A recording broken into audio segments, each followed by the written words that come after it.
Thank you, Mr. Chairman. Can I have control of the floor? I have conversations going on. Matt, please. Jeff. Please. Councilman. Let me just relax you guys. The game don't start till 8:30. So I only get 4 minutes, so we good. 3 minutes to 28 seconds. 3 minutes, 28 seconds. I do want to rise, just talk about issue, but just let me, from the floor of this council, say a name that has been important to me and important to the city. We buried her on Saturday, and she was a significant assistant to the Glenville-Collinwood area and Glenville Festival, and a personal partner of mine to help me be who I am today, and I just want to give her that honor of mentioning her name on this floor, and that is Yvonne R. Grimes, who died suddenly and unexpectedly, and still hurts. But let me also just talk about an issue that some of you are tired of me talking about probably, but that is a continual thing that bothers me, and that is the police department of the city of Cleveland.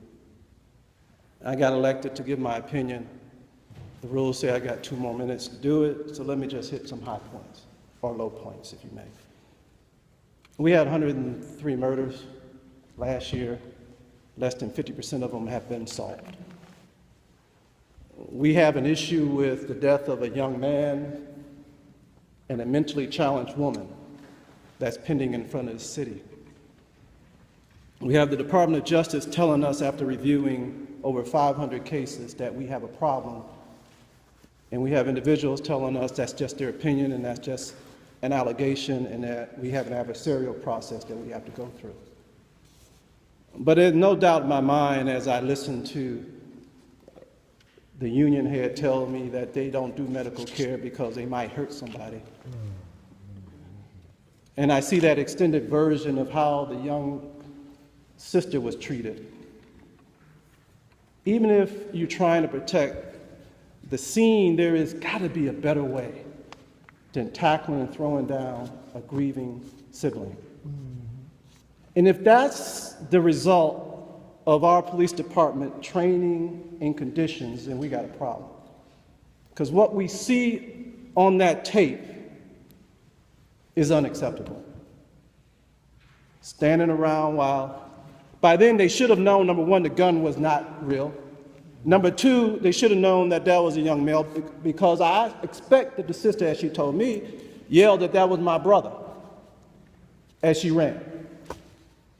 And even after she was handcuffed and thrown in the backseat of the car, they knew that, but they just milled around. But another law enforcement person with better training came to Tamir's aid, and he died the next day.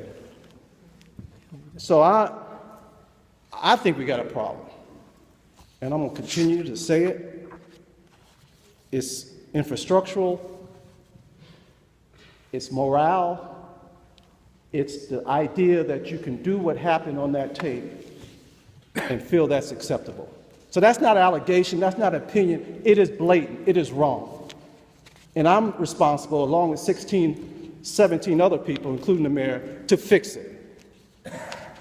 And the more we fight it, instead of fix it, the more we're not living up to our responsibility as elected officials in the city of Cleveland. Thank you, Mr. President.